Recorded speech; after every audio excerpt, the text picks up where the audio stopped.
1920, New Orleans was coming off a long losing streak. In 1918, Mardi Gras was canceled due to World War I, and it was scaled back in 1919. Also in that year, the French Opera House, home to carnival balls for decades, burned down. And then came the final blow, Prohibition. Former prominent attendants at the carnival will be sadly missed in the persons of Bacchus, Barleycorn, and Gambrinus.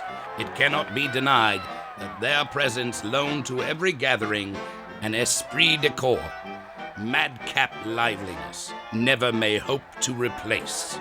The Times-Picayune, February 16, 1920. New Orleans needed the 1920 Mardi Gras to be momentous. New Orleans needed a hero. Enter Army General John Joseph Blackjack Pershing. During World War I, General Pershing was the commanding general of all American forces. He had been the one that put together the Army, some 4.5 million men that served. Because of his triumph, President Wilson and Congress awarded him the title of General of the Armies. He's the only living soldier ever accorded that privilege. Pershing's title spoke volumes about America's respect and about America's feelings toward this world-class hero. Locals rolled out the red carpet for Pershing's Goodwill Tour. The central business district was festooned with purple, gold, and green, along with red, white, and blue in his honor. Businesses ran advertisements welcoming him. He arrived in New Orleans the day before Mardi Gras. They lined the streets with flags and with shouts and huzzahs for General Pershing. And when he showed up at Lafayette Square to address the people of New Orleans, 20,000 people crowded into that tiny square across from City Hall, now Gallier Hall. It was overwhelming.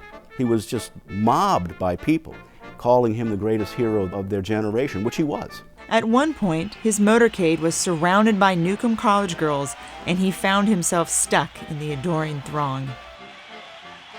More girls climbed upon each running board than the automobile was intended to hold. They came over the windshield and attacked from the rear under cover of the spare tire. General Pershing got out and shook hands with every one.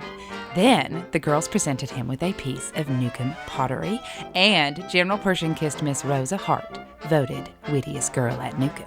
The New Orleans Item, February 17, 1920. The real spectacle, however, came on Mardi Gras Day. Pershing stood in front of City Hall in the rain before a large crowd of wet revelers. He was dubbed the Duke of Victory by Rex official Charles Janvier, who presented the war hero with the gold and diamond medal. Pershing was then whisked to the Boston Club and introduced to the Queen of Carnival, Miss Eleanor Bright. His final stop was an appearance before the Court of Rex in the Athenaeum. Never has the Crescent City greeted a hero with greater enthusiasm. Andrew Jackson was hailed as the savior of New Orleans, but the reception accorded General Pershing was a greater welcome by a greater city. The New Orleans States, February 16, 1920. Despite the excitement created by the savior of freedom, Pershing's visit could not distract from New Orleans' loss of an essential ingredient for revelry, booze. In spite of the preparations for the great day, Mardi Gras 1920 was but a sad reminder of happier years. The sadness was not due to the weather alone. Rain has marred carnival of older years, but never had a carnival been met with less enthusiasm than that of this year. The alcoholic stimulants, which warmed many past cold carnivals, were absent.